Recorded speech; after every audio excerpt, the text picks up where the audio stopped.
Doing a cylinder compression test on a Ural. This one happened to be an AFI, but the technique is the same with a carburetor Ural.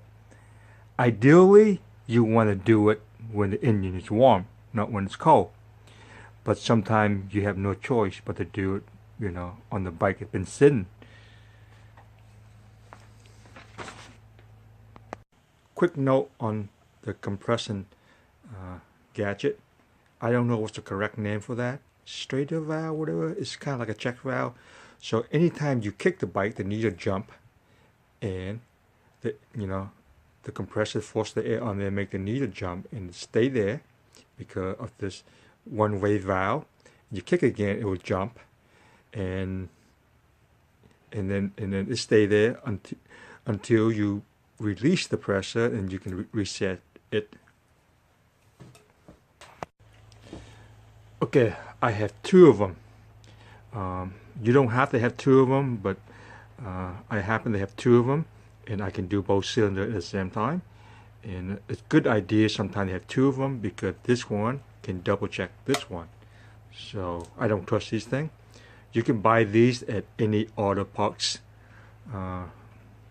supplier, and they're not too expensive. When you do a compression test on a Ural, if an EFI or a carburetor, you want to cut off the gas supply because you want to hold the throttle open so the air will get into the cylinder and give you a better compression. And on the carburetor, if you have manual pack cut, you can turn the gas off. But if you have a vacuum pack cut, you just basically just undo the vacuum valve that connect to the pack cut, and that will shut off the gas. Because when you open up the throttle to do your test, you don't want gas to flow in. Another way of using your Kickstarter to do the compression test without turning on your ignition. If you look at the back of the starter, you see this blade right there? That is your trigger wire. The relay, it hooked to the relay, and when you hit the start button, this would trigger the starter. So hook one end to that, and the other end to the battery. This is just like a remote switch, nothing more than two pieces of wire with a start button. In this way, you can cycle the engine without turning on the ignition.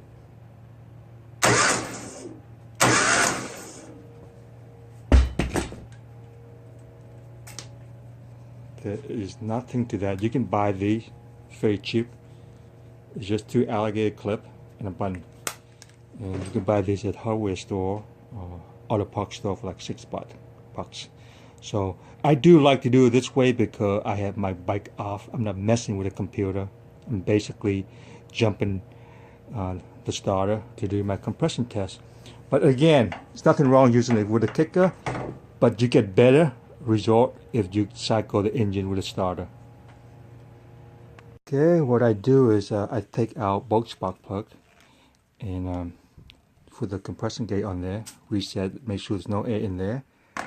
You have to hold your throttle open, wide open, so the air will have a good flow, and then you will kick it. You shouldn't able to have to kick more than a dozen times, because by the time 8 or 9 kick, the needle not going to move anymore, so there's no sense of kicking it.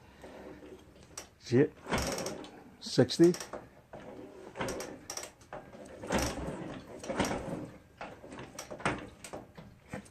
You got to give a real good kick, 120. And I don't know if you see my hand or not, but I was holding my throttle open when I did that. Okay, that's important. Next, if you don't want to kick, I think cycle the engine is better to get a better reading. Pull out your fuel pump. Okay, for your fuel pump fuse. So when you turn on your ignition, you hit the starter button. The fuse not getting in there, and you can do it that way. Turn on my ignition. You can hear the fuel pump's not humming because I remove my fuse and see if she will cycle. Of course, I gotta hold my throttle wide open. Look, 180 something. Give it a good 3 to 5 seconds, you know. I mean, you can crank longer than that, but when it get up to the highest point, it's not going to go any further. For good measure, I can hit it one more time. Yep, that's pretty much it. Okay, and to release the pressure, turn off my key. Now remember, don't let the fuse get into there, okay? Because you have to open up your throttle. In the case, it's best to do when the engine's warm because I think the reading might even be higher when the engine's warm. That is 10% different. Say if you have 130 on this side and 140 on that side, it's just okay because that's within 10%. It's good to go, okay? But if you have like 100 over here and 140 over there, then this side need to be looked at closer if either your ring or your valve is not sealing correctly. Now, if you have like 80 on this and 140 on that, and you want to find out what is leaking, is either the rings or the valve sealing.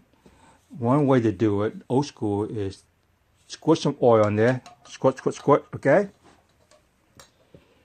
And then do your compression test, okay? If the compression got higher, then you know the ring is bad. Or, in bad shape because the oil helped seal the ring. Now, if your compression does not change, then your valve seat is leaking. Okay, one more time. Oil in there, redo the compression. If it go up, then your ring's bad. If it doesn't go up, then your valve seat is not seating correctly.